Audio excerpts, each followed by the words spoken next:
It's only 35 words long, but it changed the world. The second sentence of the Declaration of Independence didn't just launch a nation, it reshaped the entire idea of human rights. This book breaks down why.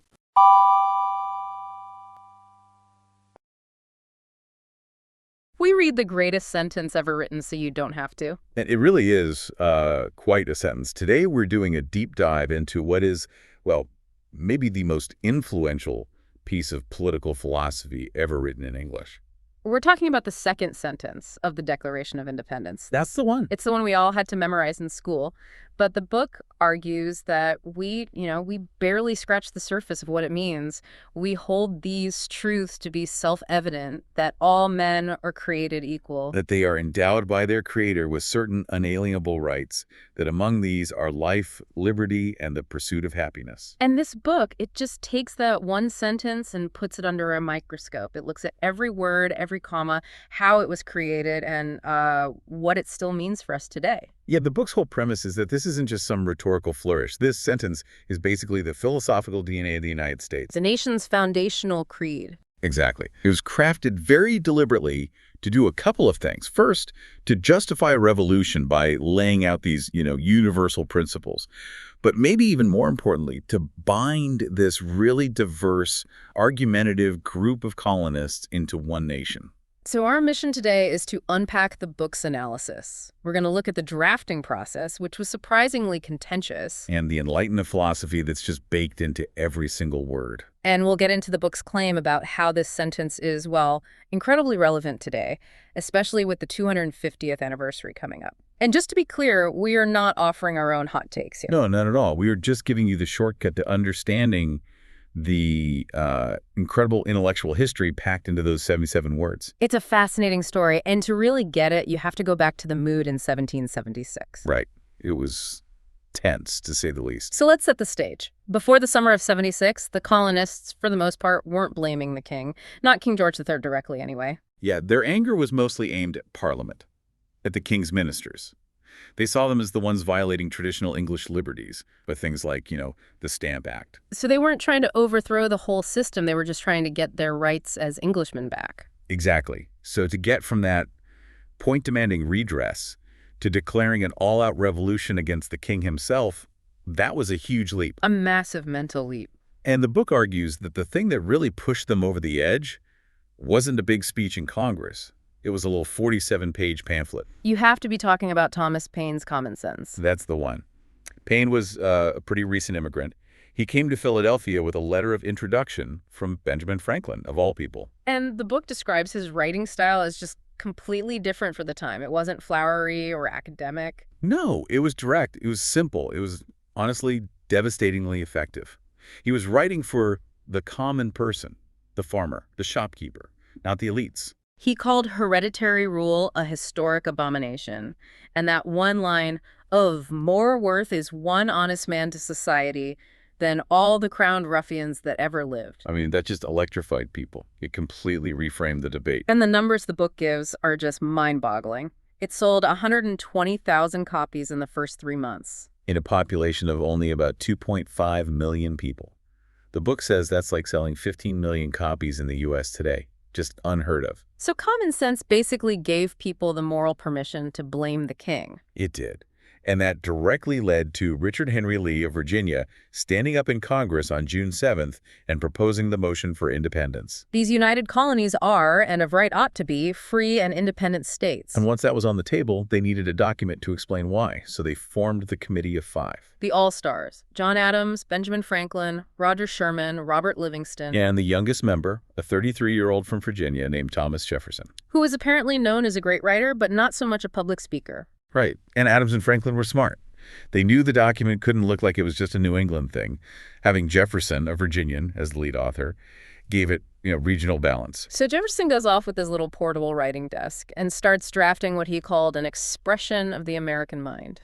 But the book makes a really strong case that the final sentence, the brilliant part, was a team effort.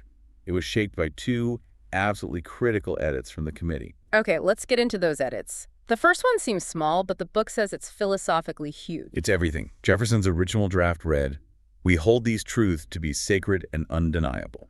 Sacred and undeniable. That sounds pretty good. What's the problem? Well, think about what sacred means. It roots truth in religion, in divine revelation.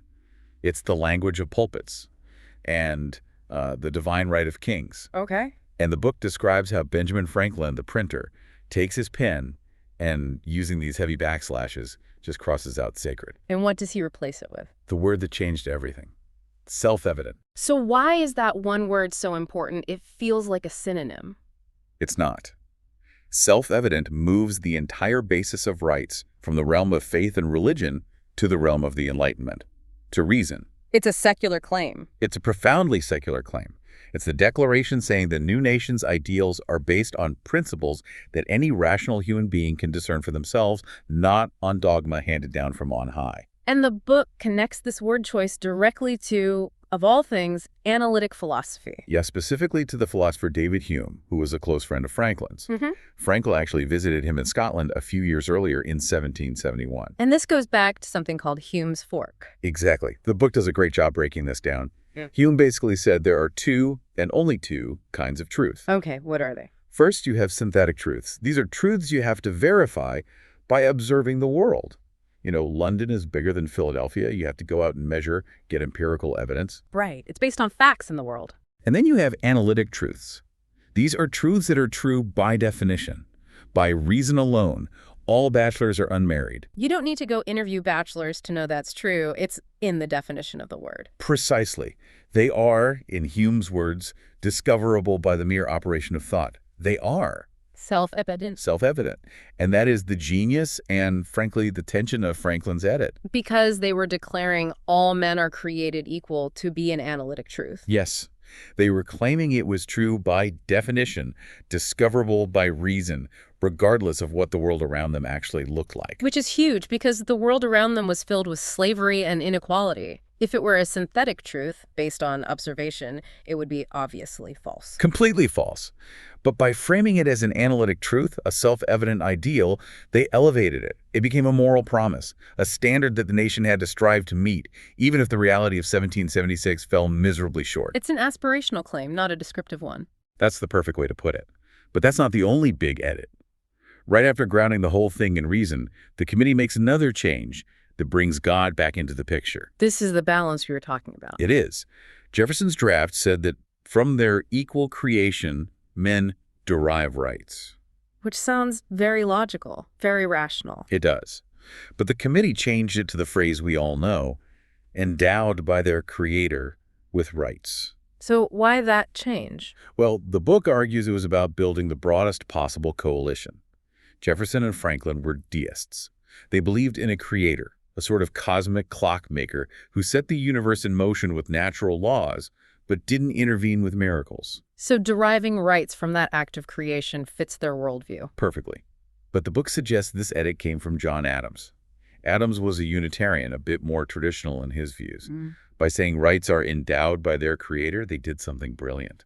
They made the source of rights a higher power, something above any king or parliament. It anchored the revolution in a moral authority that appealed to both the rational deists and the more traditionally religious colonists. So it's a perfect synthesis.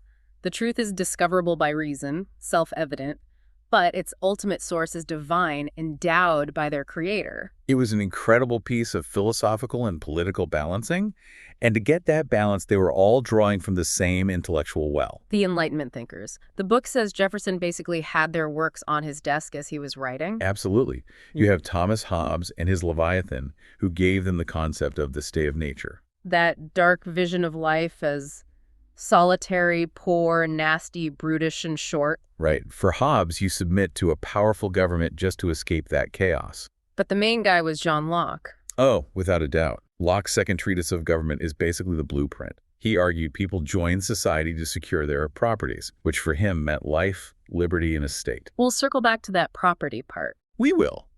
And then you have Hume again, saying all power comes from the people. And Jean-Jacques Rousseau defining the we as the general will of the people. So Jefferson's job was to take all this dense philosophy and distill it into one single powerful sentence. No small task. Okay, so let's follow the book's lead and break that sentence down piece by piece. It starts with the very first word of the preamble. We. Such a simple word, but the book argues it's completely revolutionary. It is. Think about it. The Constitution also starts with "we the people." That one word signals a complete 180 in where political power comes from. Before this, power flowed down, from God to the king and then down to the subjects. Absolutely. We reverses the flow.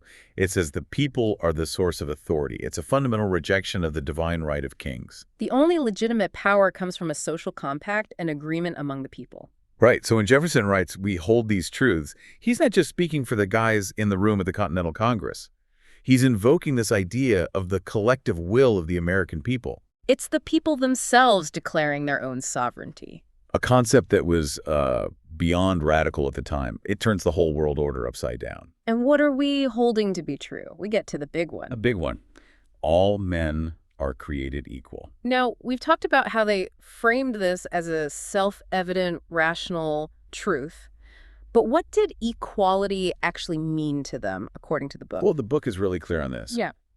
Primarily, it was about political and social equality in a very specific sense. Mm-hmm. It was a direct attack on the hereditary class system of Europe. So no kings, no aristocracy. Exactly. The idea that you're born with more rights just because your father was a duke. Yeah.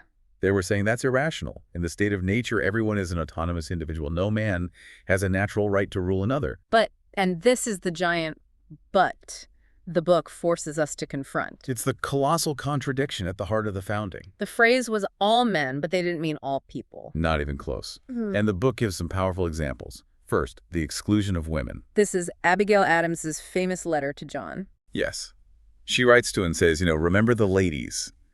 She warns him not to put unlimited power into the hands of husbands. She knew exactly what was at stake. She did. And John's response, he basically laughs it off. He calls her saucy and says they know better than to repeal our masculine systems. So the founders, even a revolutionary like Adams, were still deeply embedded in a patriarchal worldview. Absolutely.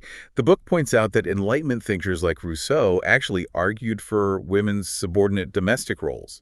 So all men really meant, male heads of households. And then there's the even bigger contradiction, the one that haunts the sentence to this day. Slavery. In 1776, 1/5 of the population, 500,000 human beings, were enslaved. And the book argues the founders were acutely aware of this hypocrisy. They were. You can see them trying to dodge it. The Virginia Declaration of Rights, which came just before the Declaration, had a little escape clause. It said all men are equal when they enter into a state of society. The implication being that enslaved people weren't part of society. It was a way of denying their political existence.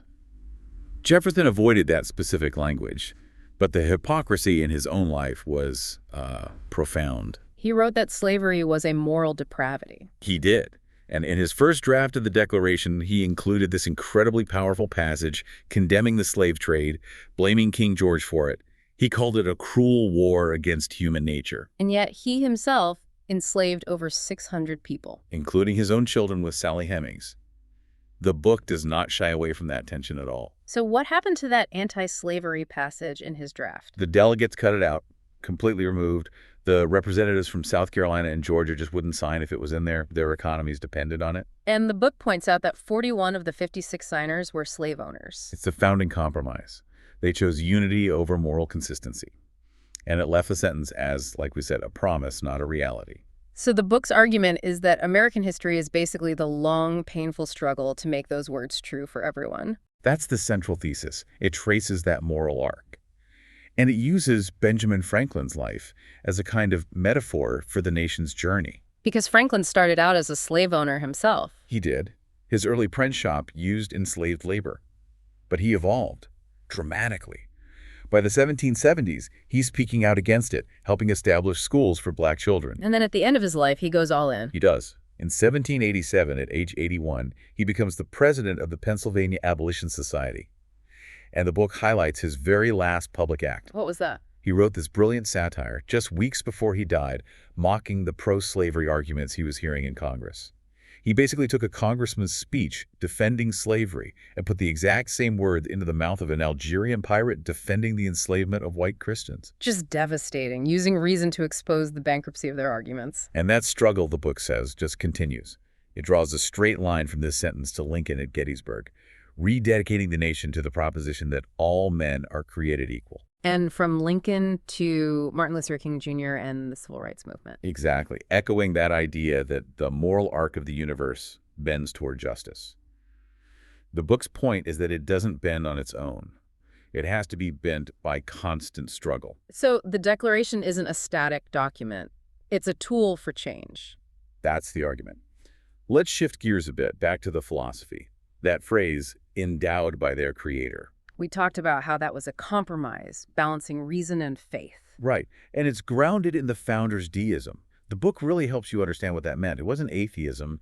It was a belief in a rational creator, a God who operated through the laws of nature. The laws of nature and of nature's God, as the first paragraph says. Exactly. They rejected miracles, divine intervention, all the supernatural stuff. Jefferson's famous Bible is the perfect example of this, right? Oh, it's the ultimate example. The book explains how he literally took a razor and cut out every miracle from the New Testament. The resurrection, walking on water, all of it. He just kept the moral teachings of Jesus. That's all he wanted. He even told his nephew to question with boldness even the existence of a God. That's how committed he was to reason. So with that mindset, why did they need endowed by their creator at all? Why not just stick with reason? Politics. Again, probably Adams's influence. By grounding rights in a creator, they made them universal and absolute. No government can take them away because no government gave them in the first place. They come from a higher authority. The highest authority. It was a way to make rights inherent to being human, whether you were a deist who saw God in reason or a Baptist who saw God in revelation. And Franklin kind of summed up that whole attitude at the end of his life. He did. The book has this great little anecdote. A minister from Yale, Ezra Stiles, asks him point blank if he believes in the divinity of Jesus. And Franklin's response is just perfect. It is. He says he has some doubts, but that he wasn't going to worry about it because he expected soon to have the opportunity of knowing the truth with less trouble. Classic Franklin. Witty, rational, and a little bit skeptical to the very end. Which brings us to the rights themselves. The famous trio. Life, liberty, and the pursuit of happiness. But first, that word unalienable. Jefferson wrote inalienable. Does the book make a big deal of the difference? Not really. It says they were used pretty much interchangeably back then. It might have just been a copyist's error or Adam's preference. But the meaning is what's critical. The meaning is everything. A right that is unalienable is one that you can't give away or have taken from you.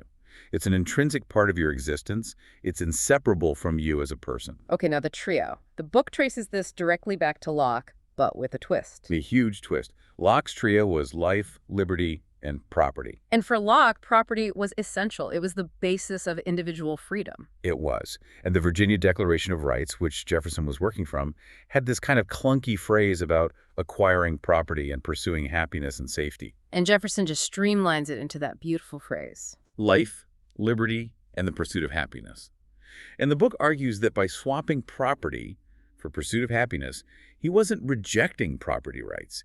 He was doing something much more profound. He was elevating the goal. Yes, he was defining the purpose of liberty and property. The book explains that in the Enlightenment context, happiness didn't mean, feeling good all the time. It wasn't about pleasure. No. It meant human flourishing. It was the right of every individual to seek a meaningful, fulfilling, virtuous life, however they defined it for themselves. So it's the right to self-determination. The government's job isn't to make you happy. Its job is to get out of the way and protect your right to pursue it, to create the conditions where you have the opportunity to flourish. Which brings us to the book's big claim about today. It argues that this sentence is a kind of blueprint for fixing our modern problems. Yeah, that's the final major theme.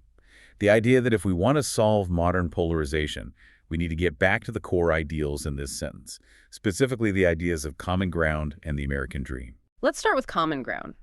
The book connects this to the historical idea of the commons. Right. We think of it as, like, the town square, a physical shared space. But philosophically, it's bigger. It goes back to Locke again. Locke's proviso. The book explains it well. Locke said you can claim private property by mixing your labor with it, but only if you leave enough, and as good, left in common for others. So there's always a responsibility to the community. You can't just take everything for yourself. Exactly. And the book expands this idea to what it calls communitors bona the goods in common. So not just land, but shared institutions. Public schools, libraries, police, fire departments, infrastructure, the things that we all rely on and contribute to. And the book holds up Benjamin Franklin again as the master builder of these commons. He was the champion of it.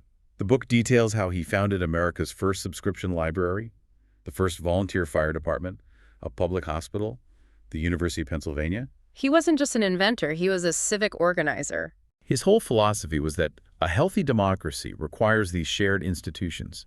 They create a sense of shared identity, of being part of the we. His motto was Communiter bona profundere deum est. To pour forth benefits for the common good is divine. A pretty good motto. The book argues that this sense of a shared commons, this balance between individualism and community, is what's been lost. And it uses this term, skyboxification. It's a great term. The idea is that more and more we're separating ourselves. The wealthy can opt out of the public commons. They have private security, private schools, gated communities. The skybox at the stadium instead of the bleachers. Precisely. And this isn't just physical, it's informational. We're all in our own digital skyboxes, our own echo chambers. The algorithms are designed to divide us because division creates engagement, and engagement creates profit. So the erosion of the commons leads directly to the erosion of the we. And that, in turn, kills the other core ideal, the American dream. The book defines that dream not just as getting rich, but as the idea that anyone can reach their fullest stature, regardless of where they started. But the book presents some pretty stark statistics showing the dream is fading. It points to the decline in social mobility as a major source of our political resentment. The feeling that the game is rigged. Right. The book says our modern economy has become a meritocracy based on educational credentials. This has created a new kind of natural aristocracy, which Jefferson actually favored. But the outcome hasn't been great for social cohesion. No. It's left the 62% of Americans without a college degree feeling left behind, like they're the rubbish, to use Jefferson's unfortunate term. And the key statistic the book cites is just brutal. It is. For kids born in the 1950s, about 80% of them earn more than their parents did. That's the dream right there. But for kids born in the 1980s, that number dropped to less than 50%. That's a catastrophic failure of the pursuit of happiness. So the book's conclusion is that the purpose of an economy isn't just to grow wealth. It's to create a good, stable society where people can flourish. And that requires finding a balance again. Balancing private reward with maintaining the commons to ensure that opportunity is real for everyone. So let's pull it all together. What is the book's one big takeaway from this whole deep dive into one sentence? I think the central message is that this single sentence really is the most complete statement of American identity we have. It holds all our aspirations and all our contradictions. It's the nation's mission statement. It is, and it provides the ideals, equality, liberty, the pursuit of happiness that continue to guide all our political debates. It gives us a framework for talking about everything from healthcare to education. And the book makes it clear that the core struggle of American history has been trying to make the promise of that sentence real for more and more people. Right, to make the self-evident truth that all men are created equal, truly universal. It's the source code for every movement for justice in American history. And it all comes back to that need for unity. It does. The book ends by reminding us of Franklin's famous warning at the signing. After John Hancock put his huge signature on the Declaration, Franklin supposedly said, "Yes, we must indeed all hang together, or most assuredly we shall all hang separately." The stakes were life and death then. And the book argues the stakes are just as high now. Restoring that common ground, that sense of hanging together, is the challenge. So after hearing all this, who is this book really for? Who should go out and read the whole thing? Well, it's definitely for anyone who's interested in the deep philosophical roots of American history. Yeah. If you want to go beyond the simple textbook version, this is for you. If you're curious about the Enlightenment and how those big ideas from Locke and Hume actually got put into practice. Exactly. Or if you're concerned about modern political polarization and you want a historical framework for understanding how we got here and maybe how we can find our way back. It sounds like it's for anyone who wants to understand the intellectual foundation of the country. I think so. It gives you the vocabulary to talk about these foundational ideas with real clarity. It's part history, part philosophy, and part a guide for modern citizenship. It's a really powerful combination. To leave you with one final image from the book, one that really captures that ideal of common ground. Think about Benjamin Franklin's funeral. Okay. 20,000 people showed up. It was a massive event. And the book describes how the funeral procession was led by all the clergy of Philadelphia from every single faith. All of them. All of them. The local rabbi was walking arm in arm with the Protestant ministers and the Catholic priest. It was this perfect living symbol of what the Declaration was trying to build. A society where people with different beliefs could share a common set of rights and a common purpose. And that's the ideal the book argues we're still fighting for. Like, follow, and subscribe for more. We read the book so you don't have to.